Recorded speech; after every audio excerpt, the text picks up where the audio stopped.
Hello guys, how's it going? My name is Dal. A lot of you guys that watch my Shadow Priest videos, you've asked me if Shadow Priest is going to be viable for Legion Beta. How much damage does it deal? What are the talents like? How does it feel to play the class? And I'm pretty sure a lot of us are in the same boat where we might be sitting there thinking, well, what if the class that I've been playing for since Vanilla, BC, Wrath, Kata, what if the class that I've grown to love sucks in Legion? And I'm here to tell you Shadow Priest is a lot of fun playing in Legion. I actually have basically an overview of a Shadow Priest, which is this video, and we're going to talk about all the CC, all the changes, all the variations for a class as in terms of class talents and PvP talents. We're going to talk a bit about artifact weapon. We'll talk a bit about everything. Basically, I just want to let you guys know Shadow Priest is a lot of fun.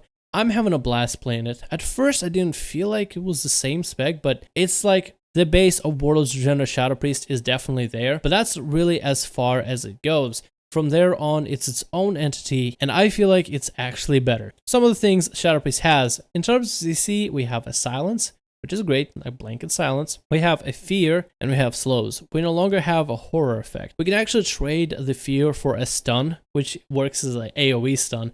So that's great for battlegrounds, and it feels like a lot more classes can break out of fears than a lot more classes can break out of stuns, unless you're fighting humans, which hopefully they won't be the dominant racial in PvP once Legion drops. The playstyle of Shadow Priest is generally simple: dot the world and get insanity for your burst. That's it. But there's playstyle variations depending on the talents that you grab, depending on class talents and PvP talents. You have some choices that impact your dots directly on how they work. Maybe some of them deal more damage or have other effects. Some choices of steady damage or even maybe early finisher damage to burst down a target that's about to die. Then you have choices of buffs versus spells that give you more insanity generation, which generally means more burst uptime. You also have a lot of options for AoE and a decent steady damage for single target fights, so there's actually a lot to pick for a Shadow Priest. It's kind of overwhelming. Pretty sure there's going to be a lot of builds made by people that play Shadow Priest on the regular, so I'm very excited to see that in the future. I have seen Shadow Priest dual casters, I've seen Shadow Priest dual melee, and I've seen Shadow Priest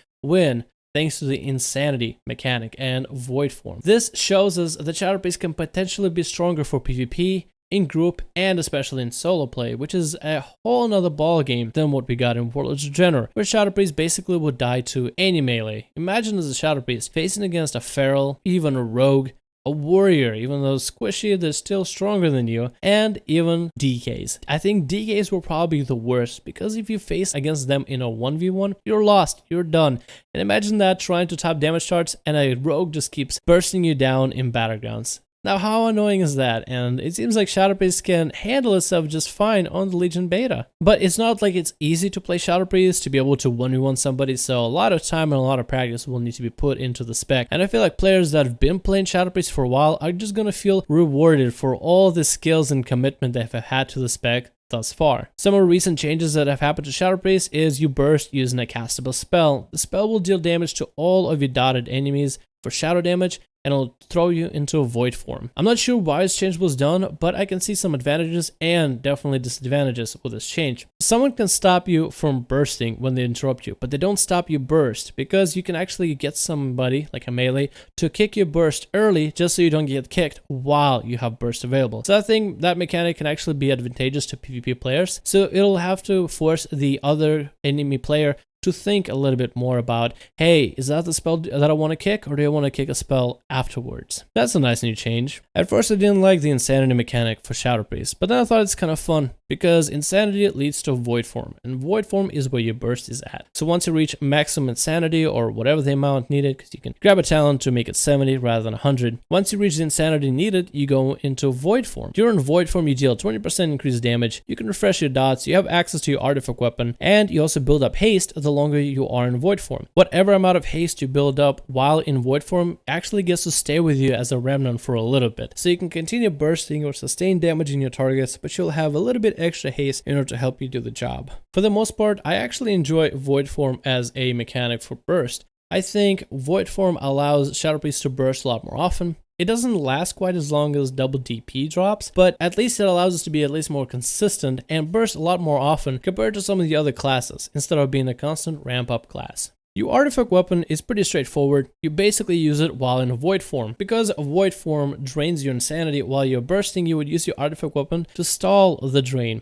while dealing massive damage to whatever target of choice. And I'm pretty sure the most competent, the most experienced Shadow Priest will be able to utilize void form and insanity draining to the full potential in order to stay in void form for as long as possible and get a little bit of that haste buff. The other traits for your artifact weapon are also pretty nice. They basically allow you to play Shadow Priest as it is meant to be, and there are a lot of convenience buffs for the most part. Overall, I think Shadow Priest is a fun spec to play and very comfortable to get into after playing it for a minute or two. I feel that this spec is going to be great for anybody who's been playing Shadow Priest for a while because it's the same familiar mechanics, just stronger, just better defined and better chiseled out. So if you're wondering what is Shadow Priest going to feel like, is it strong or is it weak? Is it going to be powerful or is it going to be underpowered?